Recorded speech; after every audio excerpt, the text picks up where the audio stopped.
হালালকে হালাল জেনেছে, হারামকে হারাম জেনেছে। আল্লাহ আদখালাহুল্লাহু বিহিল জান্নাহ।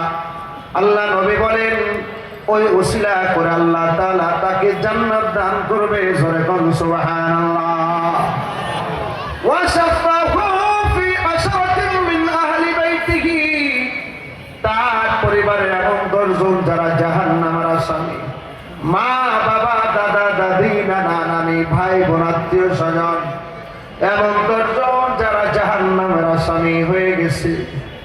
আল্লাহ রাসূল সাল্লাল্লাহু আলাইহি ওয়াসাল্লাম বলেন আশফাহু ফি আশরাতিন মিন আহলি বাইতিহি কুল্লুহুম ক্বাদ ওয়াজাবাত লাহুমুন নার।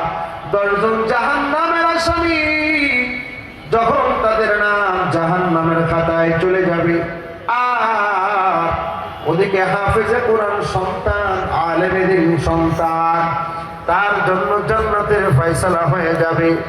তখন আল্লাহ বলবে হাফেজে কোরআন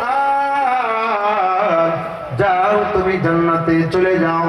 হাফেজে কোরআন তখন আল্লাহকে জিজ্ঞেস করবে, আল্লাহ আমার মা কোথায়, আমার বাবা কোথায়, আমার দাদা কোথায়, আমার দাদি কোথায়, আমার নানা কোথায়, আমার নানি কোথায়, আমার ভাই বোন আত্মীয় স্বজন কোথায়? আল্লাহ পাক জানিয়ে দিবে হাফেজে কোরআন রে, তারা তো তাদের আমলের কারণে জাহান্নামের আসামি। সাথে সাথে ওই আল্লাহর বান্দা হাফেজে কোরআন ডাক দিয়ে বলবে, আল্লাহ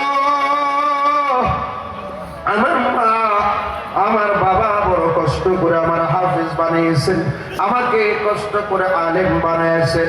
মা খায় নাই, বাবা খায় নাই, আমার জন্য খাবার পাঠিয়েছে, আমার জন্য কষ্ট করেছে।